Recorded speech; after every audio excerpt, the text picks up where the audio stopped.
हरे कृष्णा। कैसे हैं आप सब? तो चलिए शुरू करते हैं आज की कृष्ण लीला।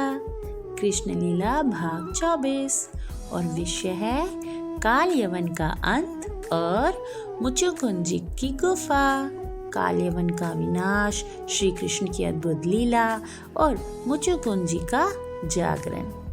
कंस और जरासंध के बाद भी श्री कृष्ण के शत्रु शांत नहीं हुए। एक अत्यंत शक्तिशाली और क्रूर यवन राजा काल यवन ने मथुरा पर आक्रमण कर दिया।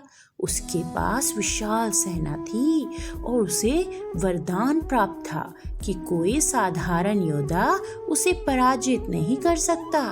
श्री कृष्ण जानते थे कि इस युद्ध का अंत केवल शक्ति से नहीं बल्कि बुद्धि और लीला से होगा। इसलिए वे युद्ध भूमि से भागते हुए दिखाई दिए। काल यवन उनका पीछा करता रहा और सोचने लगा कि कृष्ण उससे डर गए हैं, परंतु ये सब श्री कृष्ण की दिव्य योजना थी।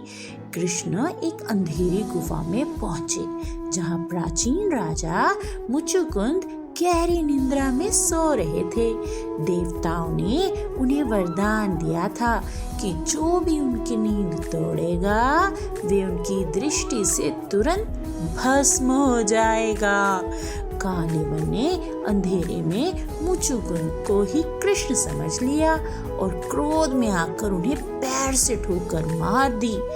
जैसे ही मुचुकुंद जिया जागे, उनकी अग्नि समान दृष्टि काल यवन पर पड़ी और वह उसी क्षण भस्म हो गया। तभी श्री कृष्ण ने अपने दिव्य रूप में दर्शन देकर मुचुकुंद जी को ज्ञान, भक्ति और मोक्ष का मार्ग बताया। मुचुकुंद जी भाव विभोर होकर प्रभु की स्तुति करने लगे। तो इस लीला से हमें क्या सीख मिली?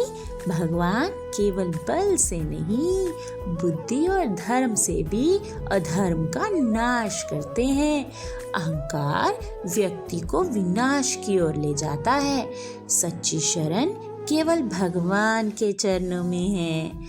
आगे हम सुनेंगे द्वारका नगरी की स्थापना और श्री कृष्ण की नई लीलाएं। तो प्रेम से कमेंट्स में लिखिएगा। क्या लिखिएगा? हाँ, हरे कृष्णा।